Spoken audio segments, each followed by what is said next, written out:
You led the committee that wrote the guidelines on screen time for the American Academy of Pediatrics. Tell me a little bit about what you and your colleagues found and recommended. In the 2016 guidelines for young children's digital media use, we had really emphasized the importance of positive content that has educational value or has even been tested to show that kids learn from it.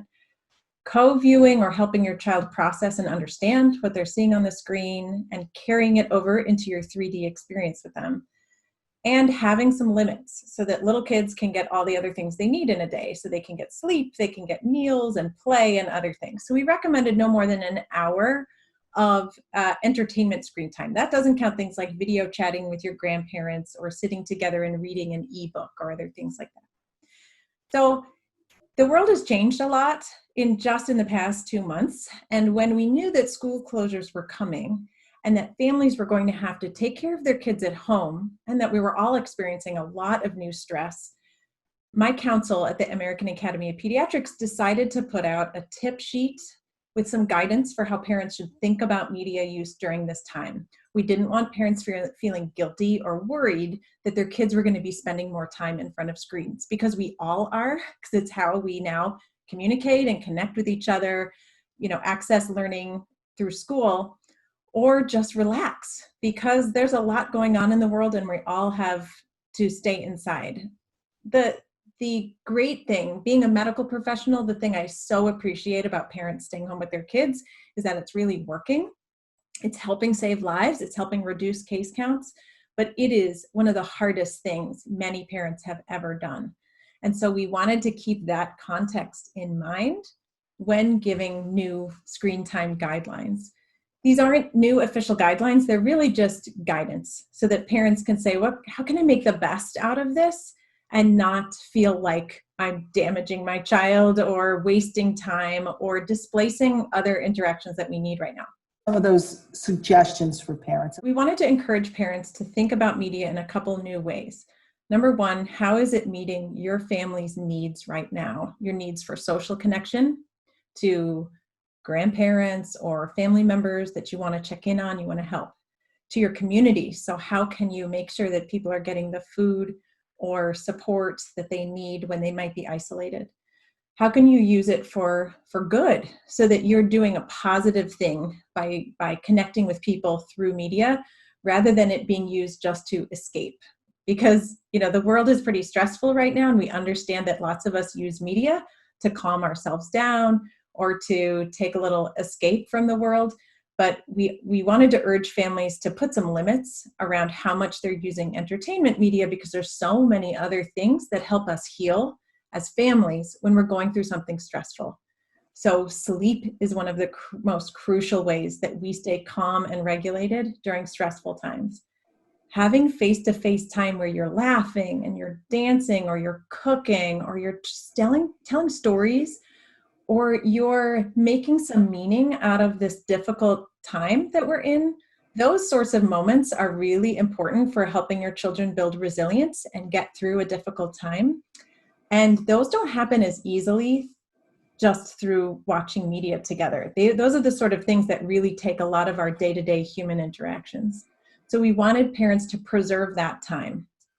And then finally, use this as a challenge to get your family to have a good relationship with media. We're going to use more of it, so we might as well try to use it in a healthy way. Also, we wanted families to be savvier about how to find that content. So we recommended Common Sense Media, PBS Kids. These are nonprofit companies that the AAP has worked with in the past, and they offer really nice suggestions for families on how to create that online-offline balance that it's so hard to do for ourselves. We wanted to recognize that parents are going to feel scattered and exhausted during this time, so you don't have to be perfect. If you binge one day and it's just what you needed that day, you can peel back the next day and you can learn how to make this a learning opportunity for your family. You'd mentioned using media for good. Could you give some tips or some suggestions on what parents can do? I've been hearing a lot of parents say their kids seem anxious. Their kids seem irritable. They might be missing a parent who needs to go to work a lot during this time or who had to self-isolate because they were exposed to the virus.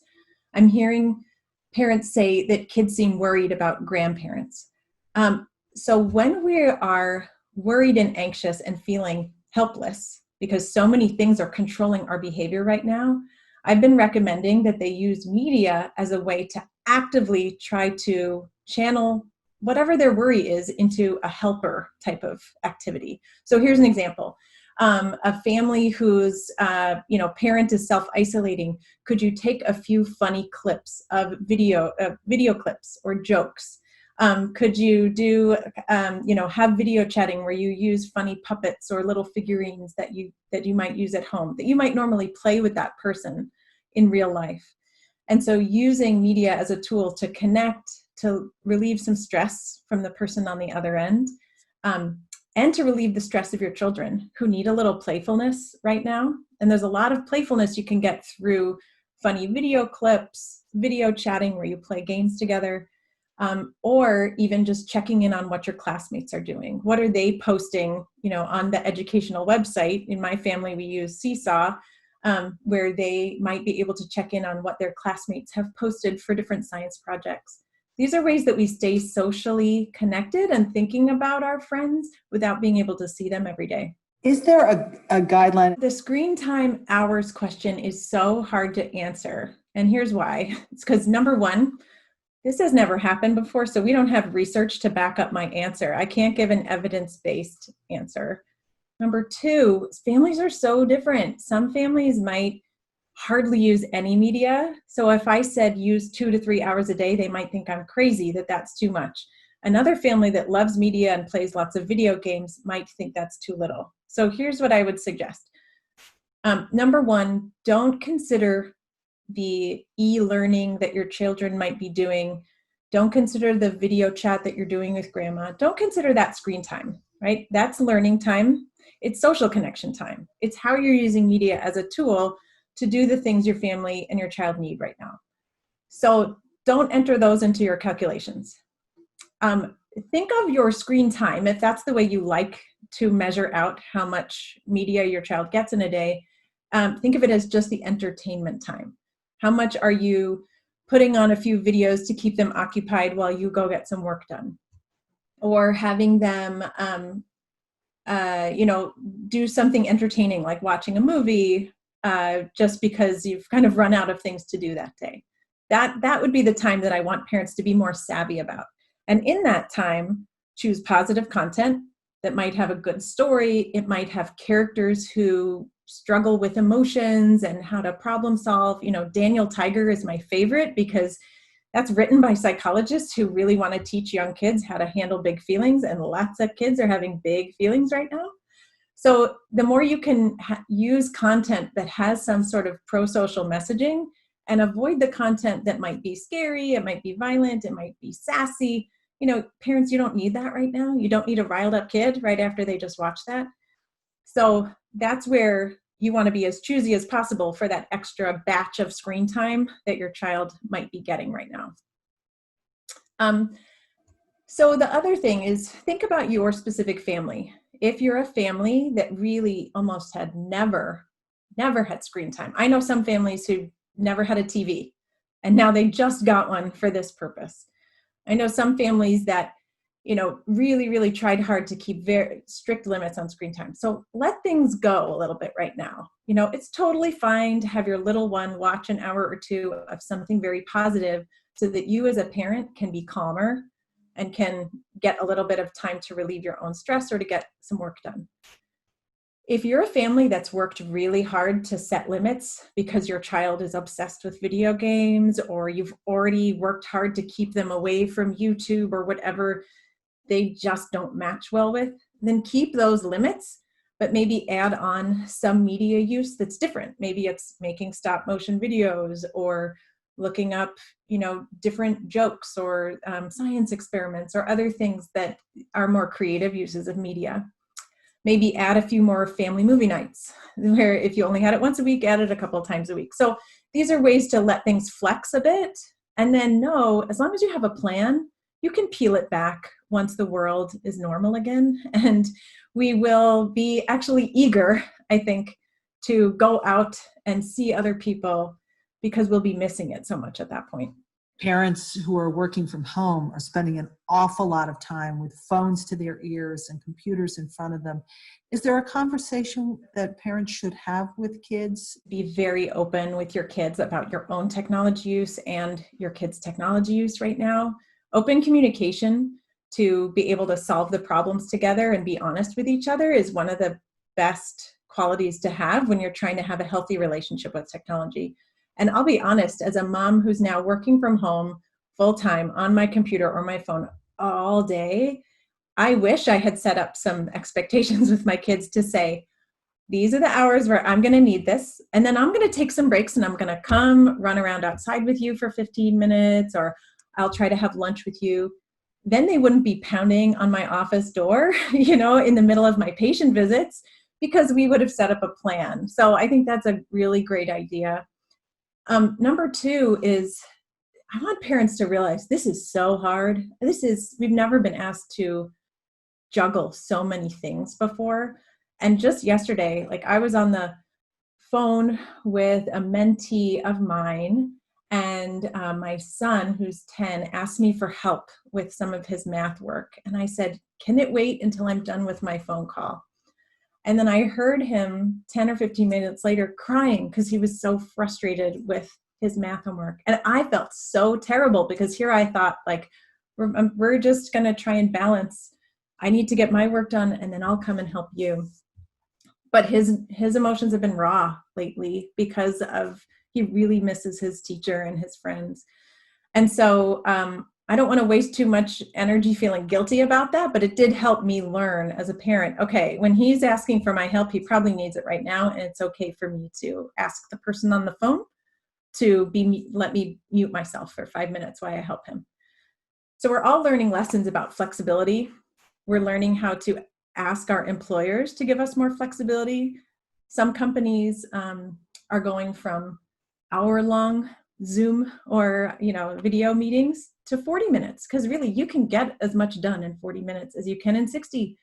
Be efficient, move from 30-minute meetings to 20-minute meetings, and then take those 10 minutes and go and just goof around with your kids. It actually probably will refresh your focus and your mind as a parent worker compared to just chugging along meeting after meeting.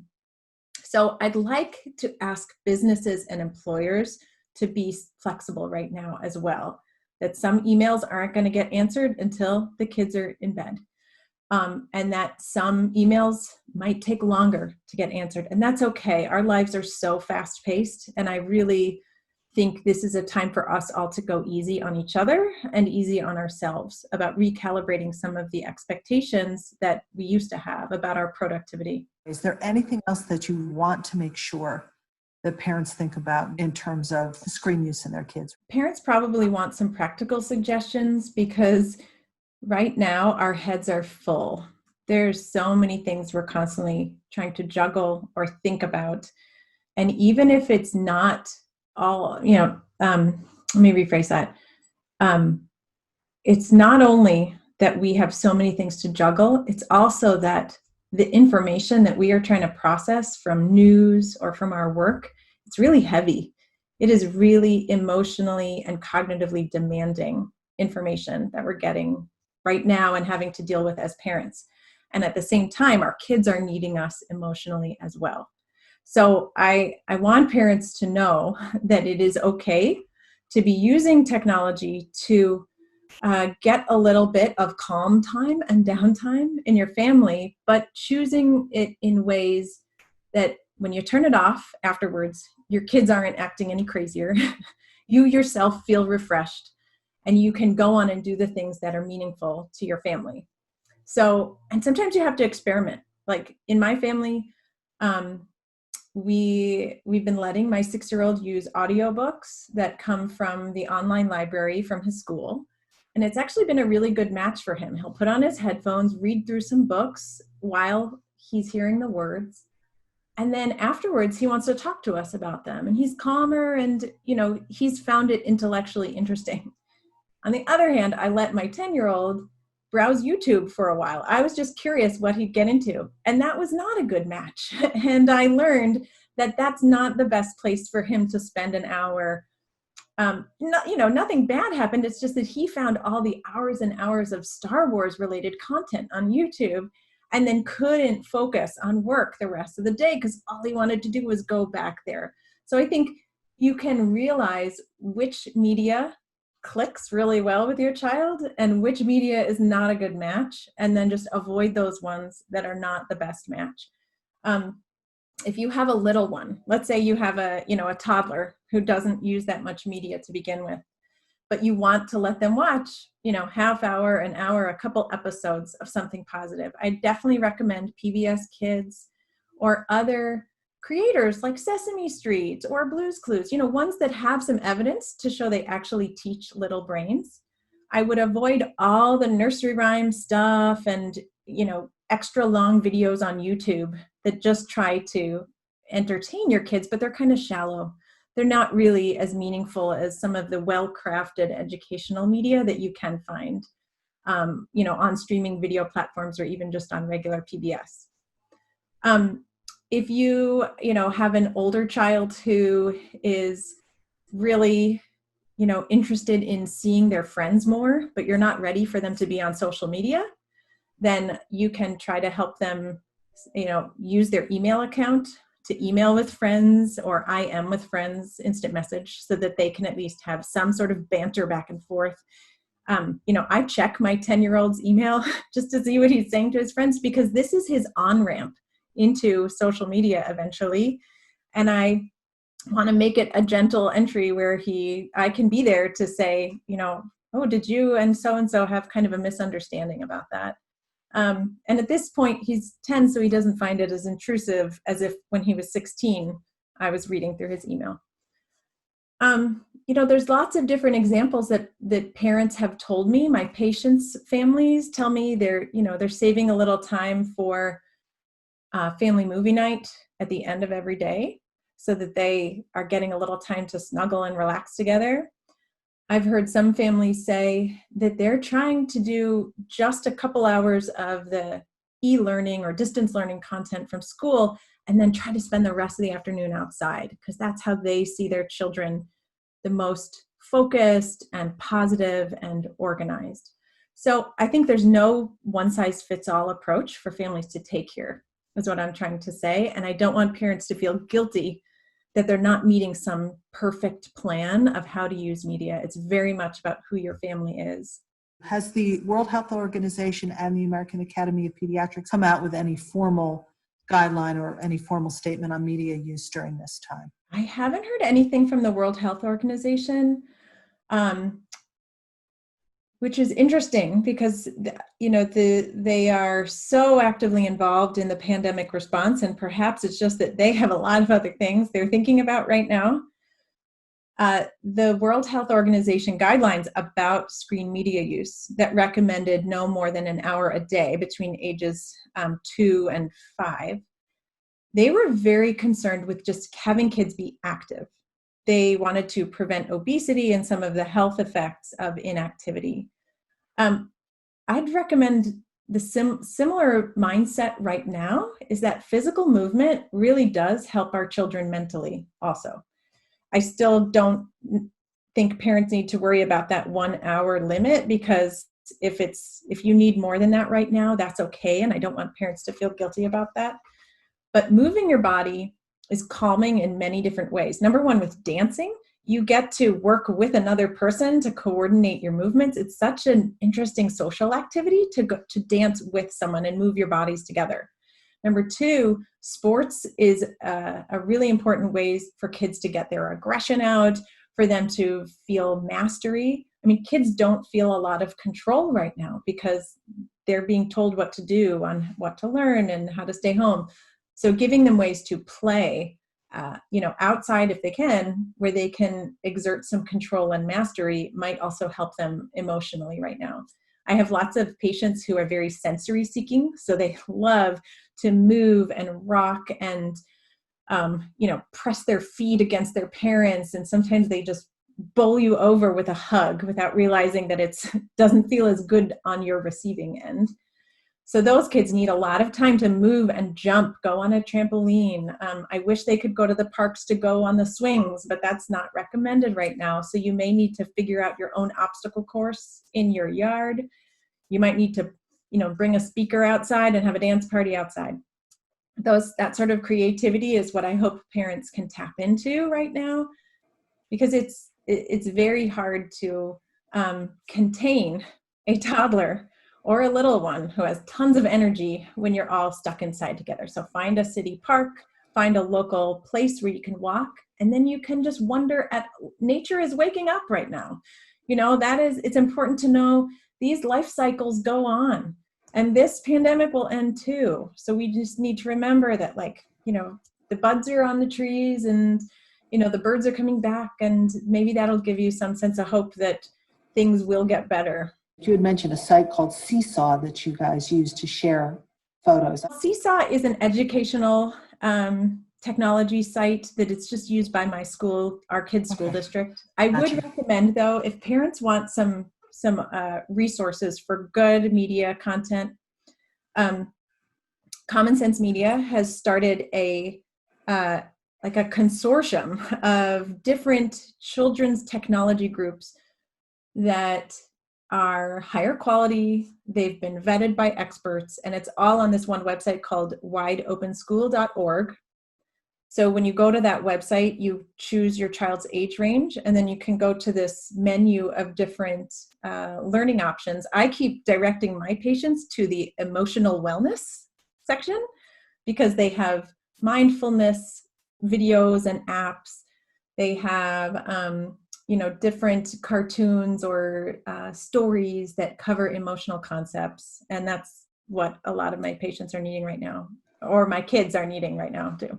I can't think of anything else unless there was something else that we needed to cover. I know a lot of parents are worried about easing up too much on their family's screen media use without abandoning the rules altogether. And it's especially hard to be really organized and planful about this when the rest of our lives feel like we're constantly catching up to all the changes that are happening. So I just want parents to trust themselves to be able to make some changes, see if it works for you or not.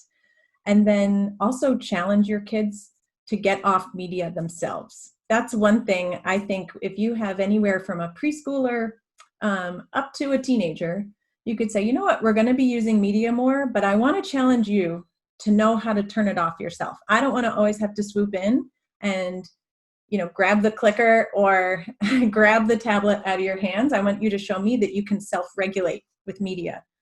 And whether it's you put on the timer, you have the child set an alarm or something else, or you say, you know what, you can have 2 episodes and then turn it off and come get me. And I'd love for kids to learn that skill of self-regulation around media, because we can't hover over them for the rest of their lives. And